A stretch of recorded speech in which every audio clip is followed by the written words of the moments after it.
খাওতা party আসছে, রান্নাঘর কাঁপছে, রান্নাঘর কাঁপছে। খাওতা পার্টি আসছে, রান্নাঘর কাঁপছে। খাবো খাবো খাবরে, কোরমা পোলাও খাবরে।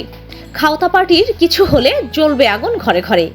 এভাবেই দল বেঁধে স্লোগান দিয়ে বাড়ি বাড়ি গিয়ে কলাপাতায় খাবার খেয়ে ব্যতিক্রমী ঈদ উদযাপন করেন গোপালগঞ্জ সদরের একটি গ্রামের বাসিন্দারা। প্রায় 200 বছর ধরে ব্যতিক্রমী ঈদ উদযাপন করে আসছেন গোপালগঞ্জের ওই গ্রামটির প্রায় 3 শতাধিক পরিবার। 200-250 বছর আগে আমাদের ফোরফাদার যারা ওটা ইমপ্লিমেন্ট করে আসতেছে, সেভাবে এটা চলতে আসতেছে।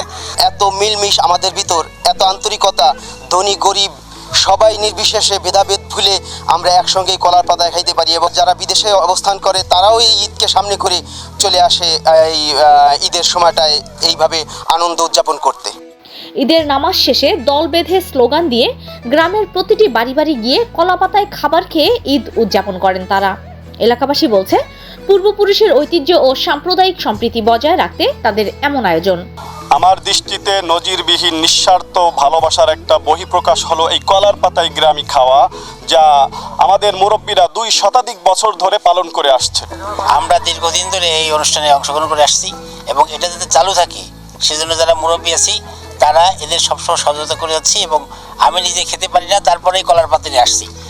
আর এভাবেই তারা ভ্রাতৃত্বের বন্ধন ধরে রেখেছেন বছরের পর বছর। আমরা ঈদ উল ফিতরের নামাজের পরে আমরা কলার পাতায় করে সারা গ্রামের লোক এই মাথা থেকে ও মাথা পর্যন্ত সবাই একসাথে মিলিত হয়ে এই খাওয়ার আয়োজন করি। গোপালগঞ্জ সদরের গোবরা ইউনিয়নের ভাটিয়াপাড়া গ্রামের ঈদের নামাজ শেষে দল বেঁধে বৃদ্ধ, যুবক, কিশোর আর শিশুরা স্লোগান নিয়ে বাড়ি বাড়ি গিয়ে কলাপাতায় খাবার খেয়ে ঈদ উদযাপন করেন। এক বাড়ি থেকে অন্য বাড়ি গিয়ে খান বিভিন্ন ধরনের খাবার। এ যেন এক অনন্য দৃষ্টান্ত।